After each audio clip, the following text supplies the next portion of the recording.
Bismillahirrahmanirrahim. Assalamualaikum warahmatullahi wabarakatuh. Waalaikumsalam warahmatullahi wabarakatuh. Innal hamdalillah nahmaduhu wa nasta'inuhu wa nastaghfiruh wa na'udzu billahi min shururi anfusina wa min sayyiati a'malina.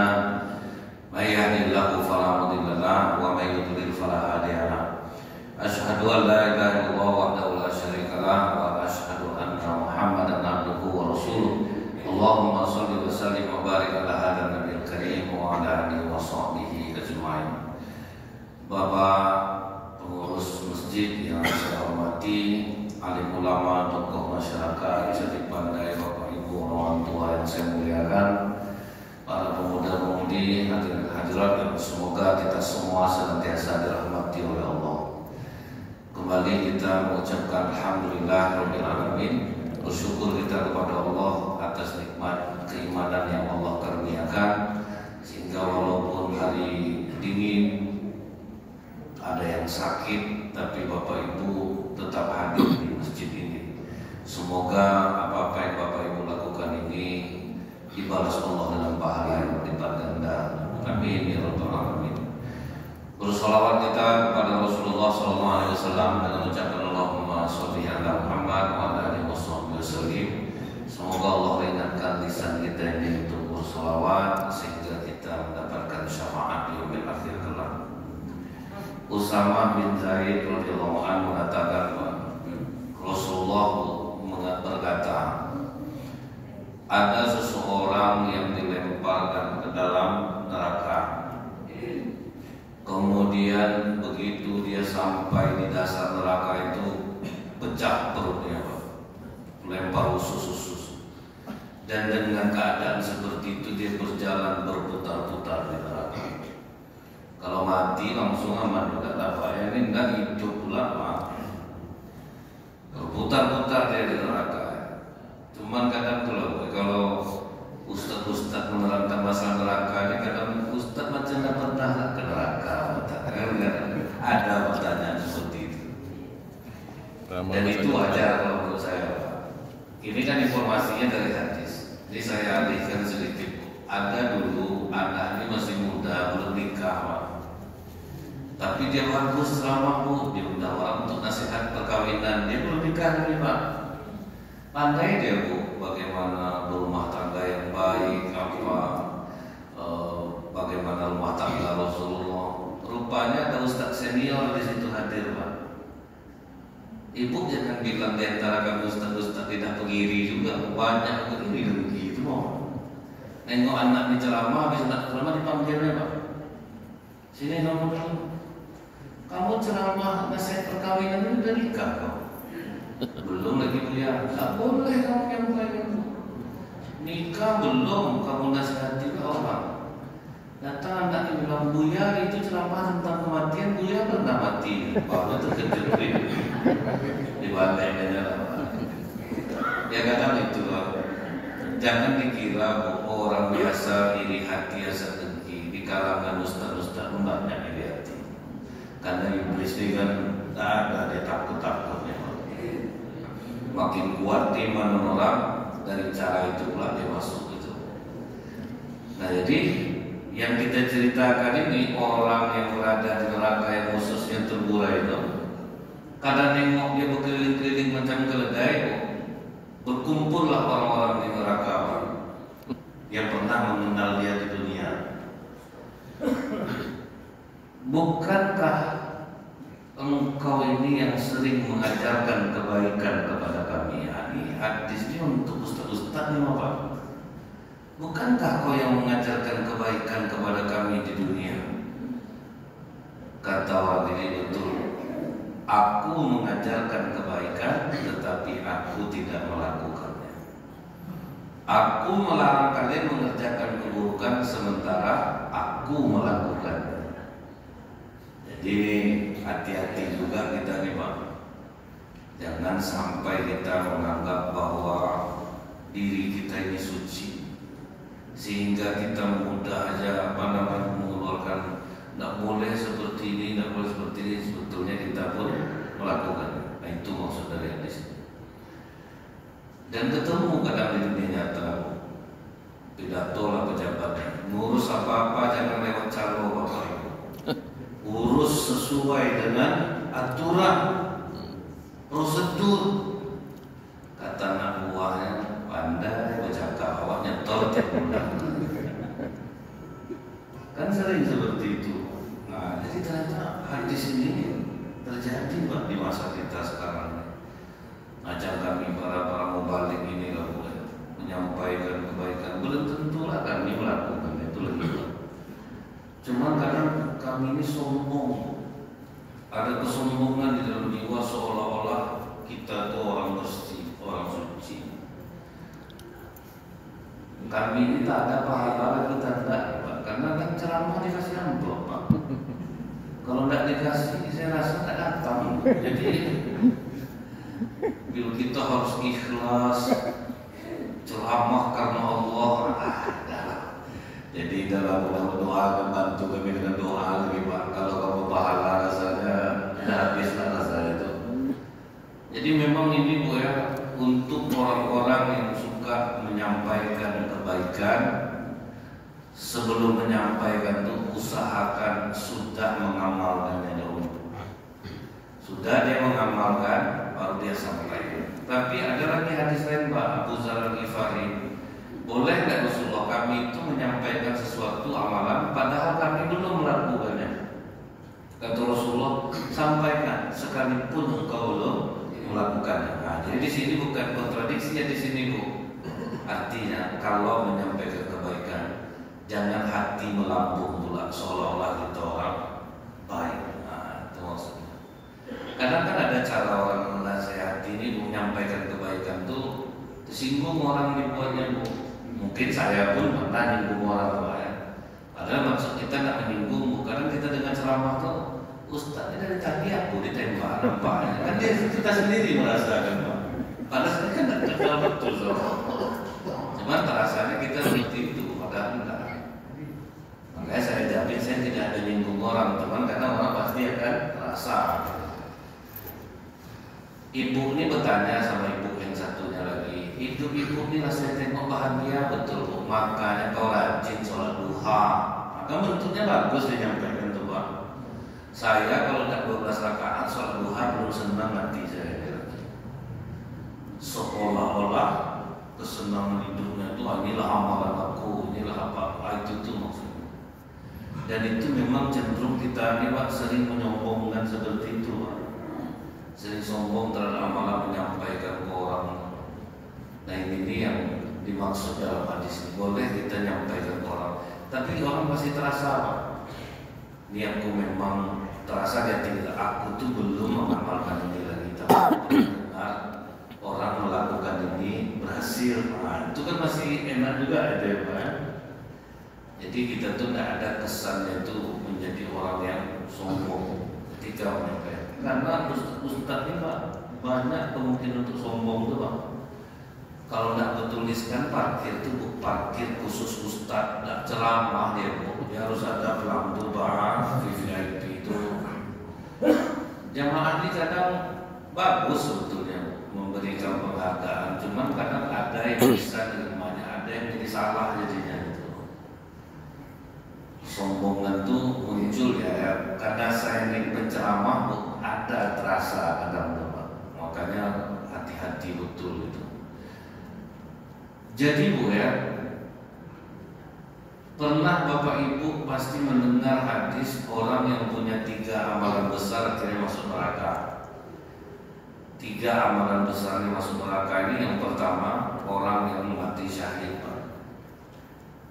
Orang mati syahid ini udah jelas surga ya, tapi masuk neraka. Pas di hadapan Allah itu yang perlu meluruskan itu. Saya itu ingin buat kita orang Islam jangan sombong, rendah hati Pak. Artinya itu jangan menganggap kita tuh lebih hebat daripada orang lain, amalan kita lebih bagus, kita yang udah ke masjid ini pasti masuk surga. Nanti hilaf kita jadinya. Yang dia ini Bu mati syahid nih. Ini pokok manusia jadi saksi dia mati syahid. Kemudian diperlihatkan Allah lah surga yang didapatkan oleh dia. ini surga untukmu. Dengan amal apa kau mendapatkan surga ini? Aku berjuang di jalan ya Allah dengan jiwa dan ragaku, meninggikan kalimatmu sehingga aku syahid di medan berjuang. Kata Allah, bohong. Kau melakukan itu agar kau dipuji-puji orang sebagai seorang pemberani, dan kau telah mendapatkan pujian itu di dunia. Silahkan masuk ke dalam neraka. Mati syahid tapi tidak masuk neraka karena niat. Siapa contohnya sahabat Rasulullah yang kena Qotsman namanya? Qotsman ini dia berperang bukan untuk Islam, untuk dipuji oleh kaumnya, membela kaumnya. Jadi ikutlah dia berjuang sama Rasulullah. Rupanya matilah Qotsman di medan juang. Sahabat mengatakan, bersyukurlah Qotsman mati syahid dengan banyak sabetan di tubuhnya. Kata Rasulullah, Qotsman di neraka. Terkejut sahabat. Kenapa Rasulullah? Dia berjuang bukan untuk meninggikan kalimat Allah, tapi untuk membela kaumnya. Kita kan ada pula, aku kalau ada keluarga aku dihina, tidak ada lagi untuk keluarga, bukan untuk Allah. Jadi itu kalimat itu saya tidak ada. Kalau aku, keluarga aku udah begitu kan, tidak ada cerita. Qotsman itu juga dia niat perang untuk membela kaumnya. Yang kedua, sebetulnya bukan mati dibunuh. Pas sudah ditikam itu dia apa? Dia tidak mati, ditusukkannya pisau pedang dua ke dadanya. Akhirnya mati bunuh diri. Jadi Allah tidak bisa dibohongi dengan niat itu. Kadang orang-orang yang kita anggap mulia di dunia, Allah kan tidak bisa ditipu. Allah itu tahu. Sama dengan doa kita minta, ya Allah berikanlah aku kekayaan. Aku kalau kaya janji aku, ya Allah aku akan bantu orang-orang susah. Allah tahu Pak. Mau beli barang branded, mau beli mobil, itu ditopeng-topeng karena agama gitu Pak ya, akan nolong orang, maka tidak dikasih sama Allah. Allah tahu kemana pergi niat kita itu kan. Dan dalam ilmu psikologi itu ditemukan antara pikiran dan hati ada namanya particular activating system. Berbenturan yang diminta otak dengan hati, tetap hati yang dikabulkan Allah. Jadi secara ilmiah pun ditemukan orang bahwa Allah itu hanya mendengar doa yang dari hati. Jadi yang di mulut sama otak ini tidak pandang Allah. Allah tahu minta kaya, mau beli apa nih. Ini kadang-kadang aku ingin umroh ya Allah, gitu aja sangka Allah bisa ditipu gimana. Padahal niat saya baik, minta rezeki supaya bisa menghajikan orang tua. Yang terselip di dalam hati itu tidak bisa didustai. Itu ya. Nah akhirnya orang mati syahid pun masuk neraka ini. Kemudian dihadapkan yang kedua, para ustaz, para alim, para ulama, pokoknya ibu kenal entah saya itu ya. Nah nanti dihadapkan tuh Pak, di hadapan Allah, ustaz-ustaz ikan baru ini semuanya di surga untuk kalian. Dengan amal apa kalian mendapatkan surga ini? Oh kami ceramah kemana-mana ya Allah. Kami sebarkan syiarmu ini agar orang semakin dekat denganmu, agar jamaah ini semakin berilmu. Kalian bohong. Kalian memiliki ilmu untuk kalian perdebatkan. Ternyata betul lah. Akhirnya sibuk mengkaji amal orang dan kan. Yang ini salahkan ustaz ini salahkan ustaz ini. Di situ aja udah nampak sebetulnya Pak ya. Masing-masing sombong dengan keilmuannya. Masing-masing merasa dia paling benar daripada yang lain. Akhirnya saling menghina. Gara-gara yang sunnah, akhirnya melakukan yang haram. Nah itu dia. Gara-gara perkara sunnah, akhirnya kita melakukan perkara yang haram. Dan itu kan banyak. Jadi Pekanbaru aja banyak. Akhirnya melakukan yang haram sampai tak bertegur sapa, bersalaman pun enggak. Dia sama dia senyum, sama kita nggak mau, kan seperti itu jadinya Pak kan. Nah, akhirnya melakukan perkara haram gara-gara hanya masalah perkara sunnah. Ayah Ustaz dia menyampaikan dia, ayah Ustaz ini dah mulai pula mengendal ini, walaupun tackle itu ada terpancing juga jadinya, berhasil iblis. Iblis itu luar biasa, senior tuh Pak. Dia sabar loh, makanya satu-satunya sifat iblis yang boleh kita tiru kesabarannya itu loh Pak. Terus dia Pak, terus dia nggak berhasil cara ini, bagaimana dia menggugurkan dosa kita, menggugurkan amalan kita. Karena dia tahu riba yang paling riba adalah menyakiti kehormatan saudara. Itu riba yang paling riba. Dosa riba yang paling kecil sama seperti berzina dengan ibu kandung sendiri. Habis amalan kita Pak.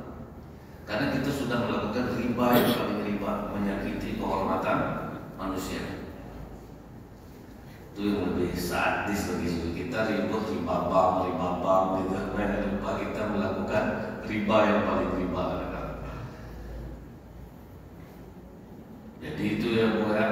Ada lagi kita menasihati pemerintah di depan ceramah, di depan apa. Jadi dulu Khalifah Harun Ar-Rasyid pernah digitukan ulama juga diceramahi di depan mimbar. Apa kata Harun Ar-Rasyid? Syekh tahu nggak Fir'aun? Fir'aun aja yang udah mengaku Tuhan. Apa perintah Allah kepada Nabi Musa? Datangilah Fir'aun, berlemah lembutlah kepadanya. Pribadi datangnya. Aku rasanya belum sejahat Fir'aun lagi, kata Harun Ar-Rasyid. Kok macam ini kau menasihati aku? Jadi ini kadang yang harus, makanya Pak, Islam ini makin dikaji, makin halus, makin dalam, kekuatan itu makin besar sebetulnya, makin besar kekuatannya. Dan kemudian ustaz-ustaz yang tadi itu mengatakan mereka menyiarkan agama Allah, akhirnya kata Allah, kalian melakukan itu bukan karena aku, kalian dengan ilmu kalian saling berdebat, tambah lagi masalah keikhlasan mungkin Pak. Ya kalau dibilang ikhlas, kan kita yang tahu tuh Pak, ikhlas atau enggaknya itu. Ya kadang menang, kadang kalah, itu terasa tuh Pak.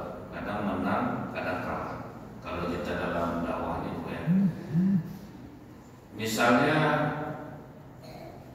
datang orang mengundang kita, Ustaz bisa Jumat malam Pak dari saya di tempat kami. Oh insya Allah bisa Pak, kebetulan memang nggak ada kegiatan. 2 jam kemudian telepon pula orang, Ustaz bisa Ustaz, dia acara Pak Isa sore Ustaz berangkat ke tempat kami itu nanti Isa di sana makan kita dulu. Ini lebih jauh tempatnya Pak. Aduh minta maaf saya Pak, saya udah ada jadwal bulan Pak.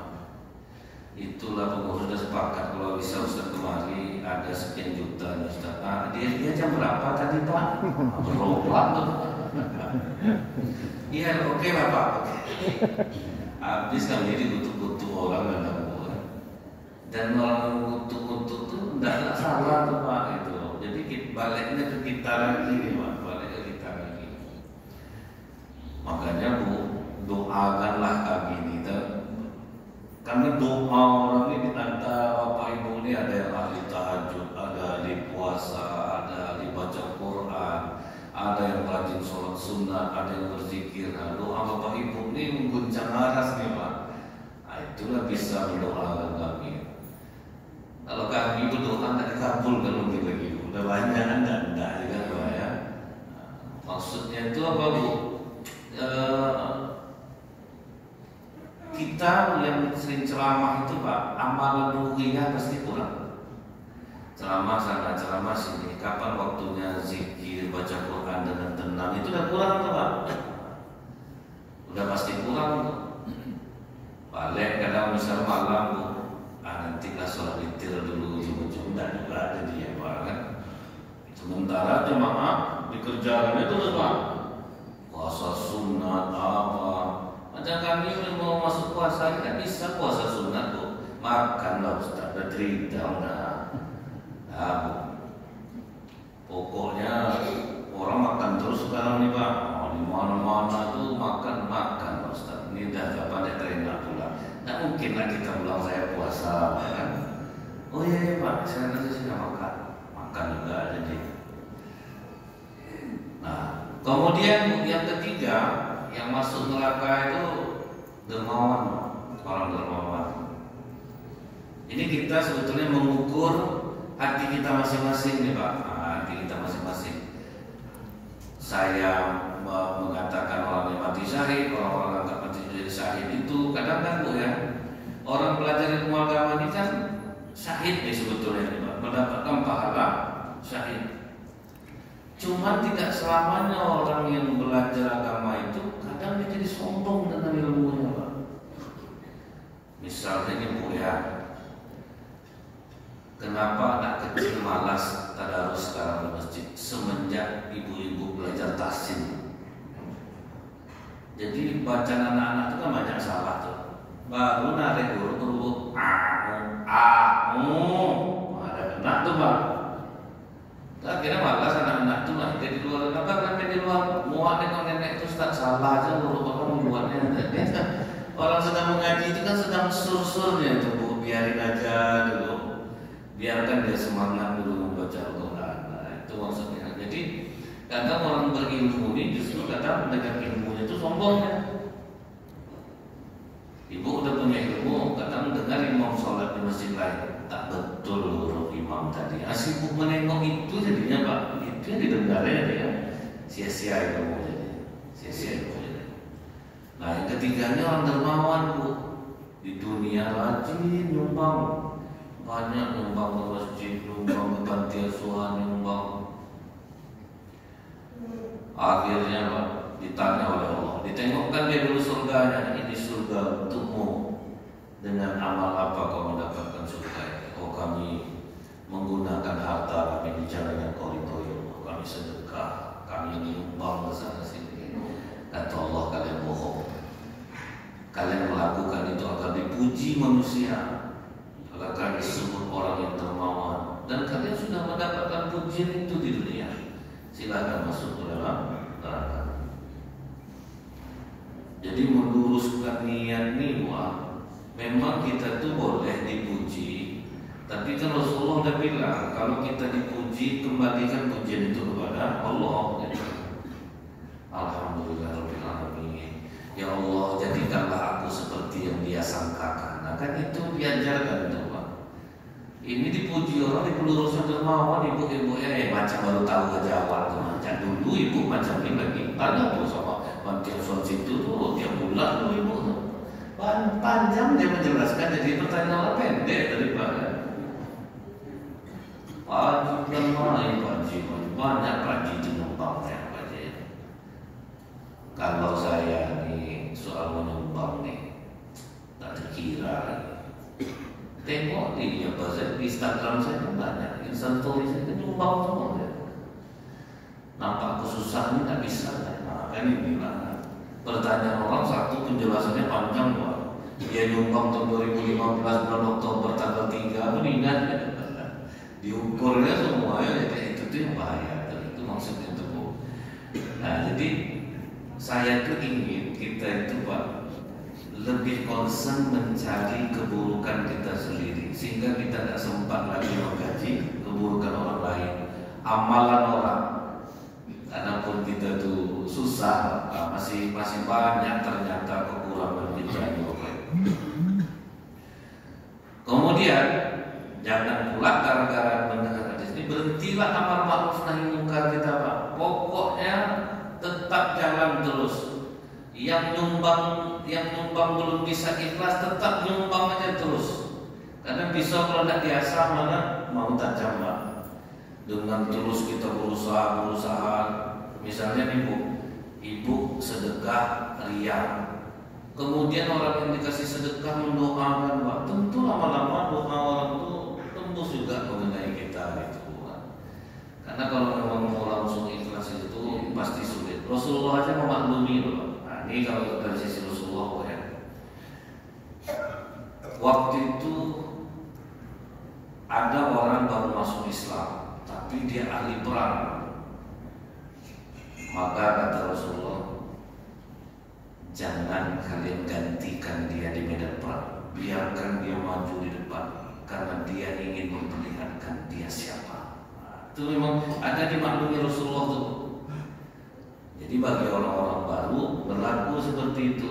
Cuman yang tidak boleh itu bapak ibu yang udah lama ini Pak, udah lama sedekah, udah lama beribadah, udah lama belajar, itu yang ditambahkan. Tentu kita harus ada perubahan itu ya Pak ya, ada perubahan. Saya menceritakan ini sebetulnya karena saya untuk pribadi saya ini kan kami para pembalik sebetulnya sering seperti ini. Kadang-kadang Bu udah mulai menghitung kami ini Bu, udah mulai menghitung Pak.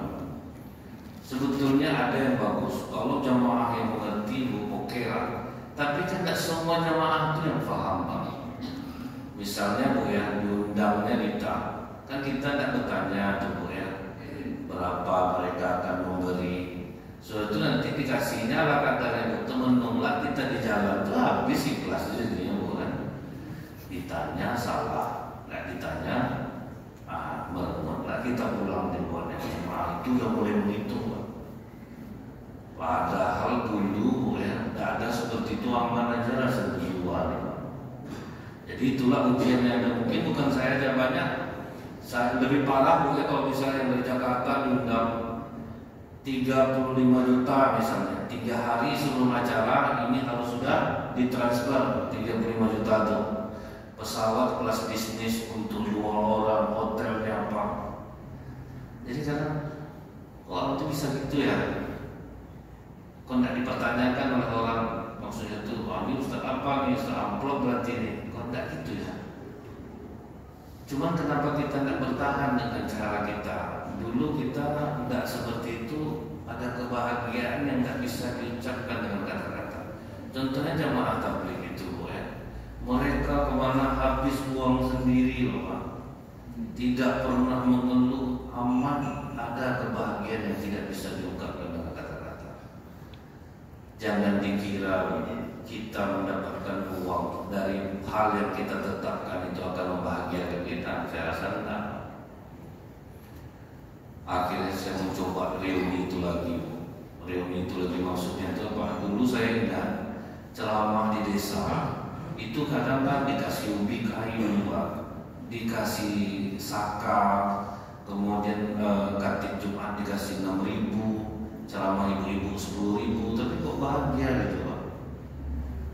Saya ingat itu lagi Bu kan. Akhirnya kemarin reuni saya Pak, reuni waktu itu saya safari dakwah tanpa harus memberatkan panitia. Jadi saya berdana sendiri, saya pergi sendiri, terserah pengurus yang mau ngasih. Karena kalau dihitung duit mungkin tidak terhitung tuh Pak, berapa ongkos kita, berapa gimana. Ternyata benar, saya menemukan kebahagiaan itu lagi. Maka udah Muada Jati Pak, terserah mau diundang kemana, mau dikasih berapa, karena ada kebahagiaan yang tidak bisa diungkap dengan kata-kata. Jadi ketika orang menetapkan mau duit Bu, disitulah mulai hancur dakwah tuh Pak. Tapi kalau misalnya dari jamaah yang mengatakan itu, kami sedianya syukur Pak. Tapi kalau enggak jangan ditanya. Kalau ditanya itu akhirnya kita ngukur, jadi beban tuh Pak. Jadi beban dia jadinya. Jadi ini sebetulnya lebih menasihati ke diri sendiri. Kemudian kalau nasihati orang, jangan seolah-olah kita orang suci dari dosa. Yang membuat amal ma'ruf nahi mungkar ini kadang gagal tuh apa? Duit. Ini Pak ya, yang mempengaruhi amal ma'ruf nahi mungkar tuh membatalkannya adalah duit. Dalam hadis ini riwayat Ikrimah, ada sebuah desa yang desa itu ada pohon yang disembah-sembah oleh masyarakat. Banyak masyarakat melakukan kesyirikan di sana. Di Indonesia ini masih banyak loh Pak. Jangan dikira tidak ada orang yang menyembah pohon tuh, masih banyak ya. Sesajen apa itu kan masih banyak loh.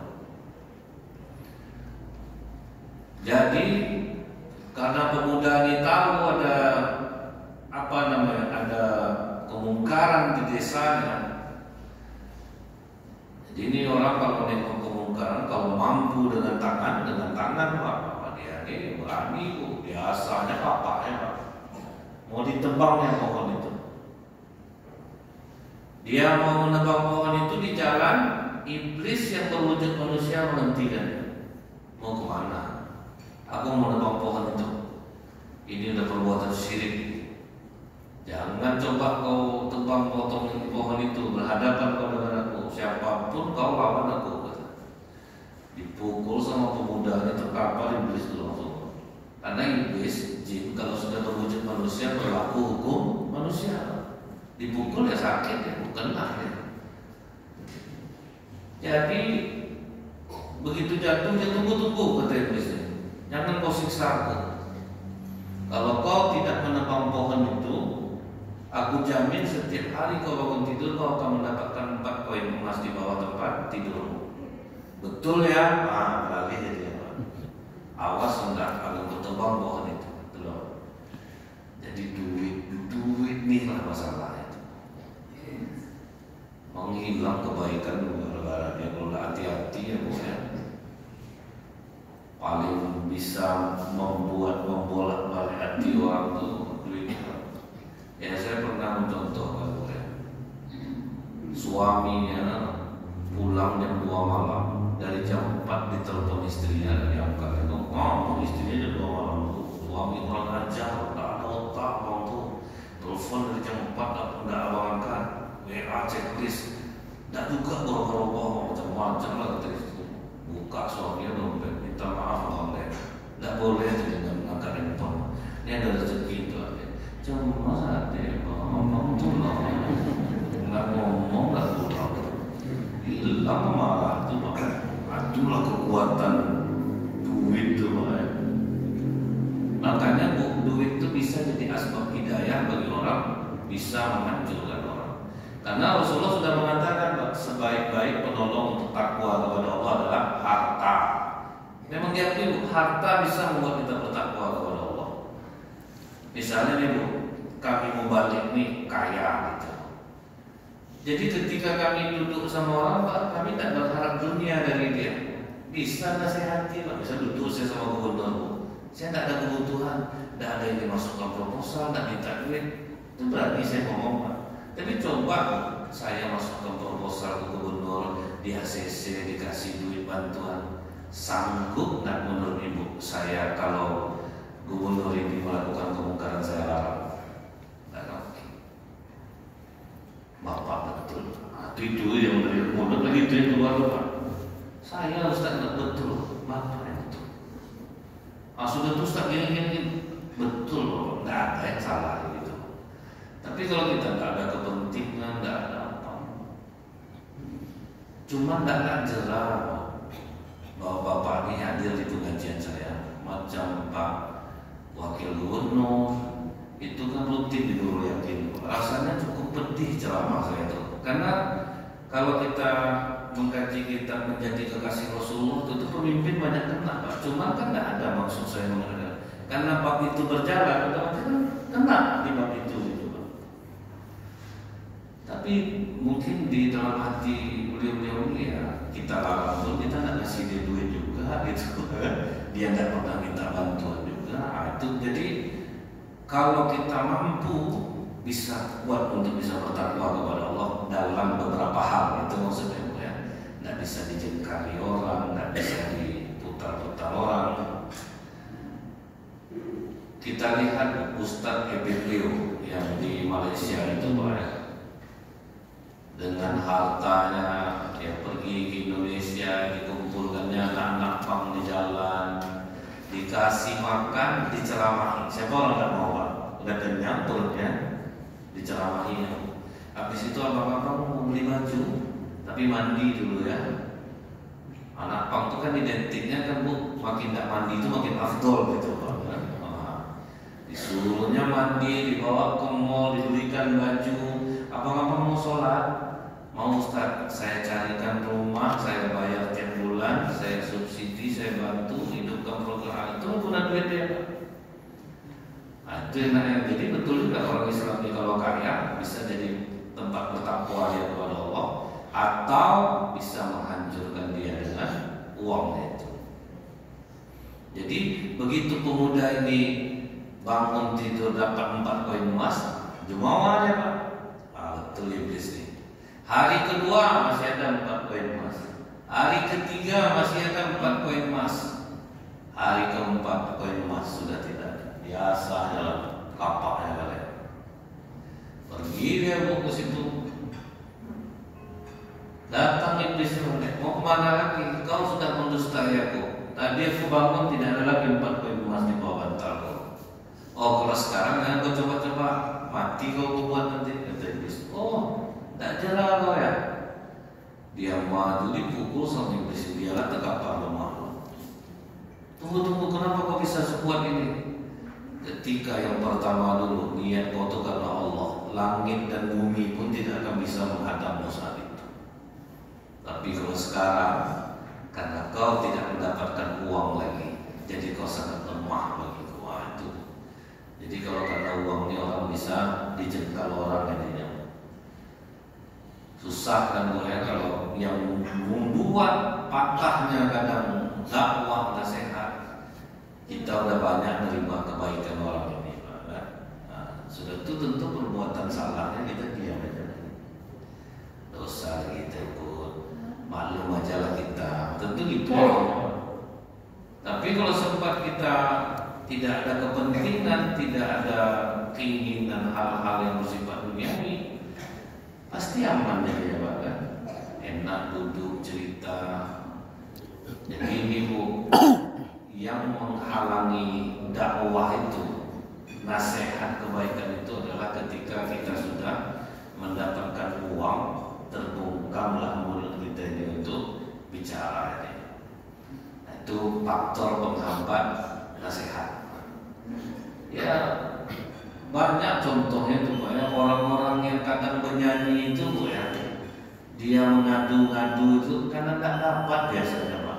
Bukan karena dia baik, dia jujur mengungkap fakta sebenarnya, bukan. Tak ada pembagian itu. Bapak kenapa Bapak laporkan Bapak itu Pak? Tidak berbagi Ustaz. Nah itu Pak, bukan karena ketulusan hati.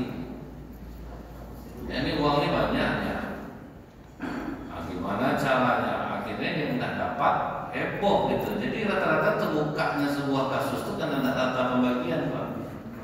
Pembagian itu tidak rata, akhirnya mulailah saling ingin sikut menyikut. Satu sama lain itu ingin saling menjatuhkan jadi. Nah, kalau tidak kasih sekian, makanya Bu, kadang misalnya datang orang dari pusat ke Pekanbaru, itu sudah diatur semua skenario itu Pak.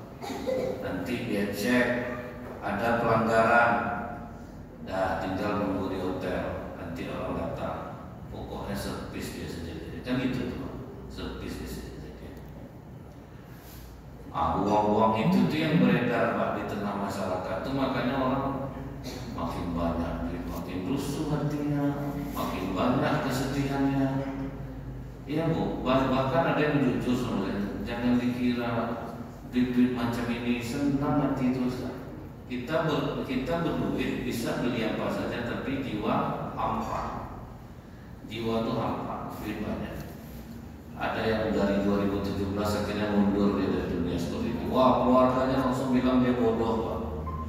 Bodoh kamu ini, orang banyak mendapat pendapat ini kamu malah berhenti kan ya? Dia sendiri yang mengalaminya Bu. Bagaimana pergulatan jiwanya itu Pak, yang dengan uang-uang yang seperti itu justru tidak mendatangkan kebahagiaan baginya. Kemudian Pak, yang berikutnya itu adalah Abu Lais berkata, orang yang beramal ma'ruf nahi munkar hendaklah dia betul-betul meniatkannya karena Allah. Misalnya macam bapak ibu menasehati anak, itu biasanya tuh ikhlas tuh, betul kan Bu ya? Karena sayang, karena cinta. Nah kalau kita ingin menasehati orang, seharusnya punya rasa itu gitu. Cuman Rasulullah sudah ngasih garis Pak, jangan menasehati orang yang tidak meminta. Jadi orang yang minta nasihat jangan dikasih nasihat Pak. Ada nih Bu, orang ini dia kontrak rumah, udah beli mobil, datang tetangganya, maunya rumah dulu dibeli, Jangan orang nggak minta nasihat Pak. Rumah dulu itu usil namanya tuh Bu. Aku menasehati yang baik nih. Orang makanya beli mobil itu kan untuk dia apa namanya Bu ya, untuk dia kerja gitu Pak kan. Nah, dianggap dia itu sombong. Udah aku nasihati nggak mau terima. Kalau nasihat macam itu malah mau orang mau. Niat karena Allah pasti Allah akan kasih pertolongan. Tapi kalau niat bukan karena Allah, Allah akan membinasakan. Kemudian apa kata Abu Darda?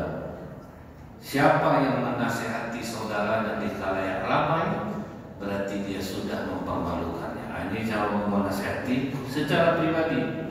Siapa yang menasihati saudaranya di tempat yang sepi, berarti dia telah menghiasinya.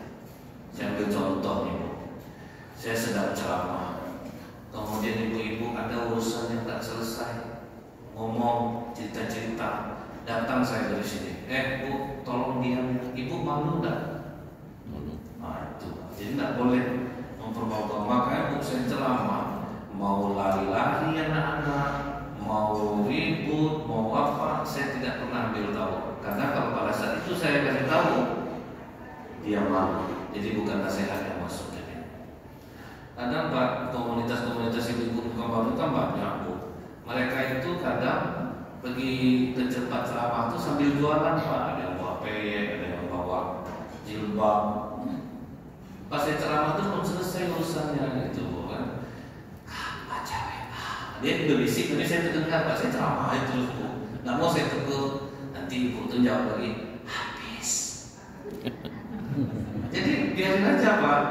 Oh, dia kan yang mendengarkan telinga gitu kan. Jadi orang kadang-kadang adalah orang harus menengok ke dia gitu kan. Orang mendengar ceramah itu ada dia sambil membelakangi kita, tapi dia mendengar gitu. Jadi tidak usah dipermasalahkan posisi orang mau gimana. Untung saya sudah terbiasa di Masjid Raya Senapelan itu kadang Pak saya ceramah Jumat itu Pak saya kamera tuh sama anak yang kamera tuh Pak. Disangka orang ramai lagi Masjid Raya tidak ada. Ada nenek-nenek sudah tidur, ada bapak, itu biasa Pak. Orang masing-masing kan beda. Cuma kadang-kadang ada ustadz yang tersinggung gitu-gitu Bu ya. Saya enggak Bu, di Masjid Taqwa Pasar Pusat itu Bu, masjidnya besar, bapak-bapaknya 6 orang, nyandarnya di belakang saya semua. Ibu-ibunya 2, jauh lah situ Pak. Macam di radio saya Bu, ceramah sendiri saya tuh Pak. Kemana saya mau menghadap itu? Biasa aja sebetulnya Pak. Jadi kalau menasehati yang baik itu adalah di saat berdua, bukan itu maka kata Abu Darda itu nasihat itu berdua, jangan di depan orang ramai. Nah, jadi mudah-mudahan ini bisa membuat kita introspeksi diri menjelang Ramadan ini, agar kita hanya sibuk mengusilin diri kita sendiri. Itu maksudnya Pak, mencari borok kita sendiri sehingga kita tidak rugi dan amalan kita tidak kita transportkan kepada orang lain. Subhanakallahumma bihamdika asyhadu an la ilaha illa anta astaghfiruka wa atubu ilaik. Assalamualaikum warahmatullahi wabarakatuh. Waalaikumsalam.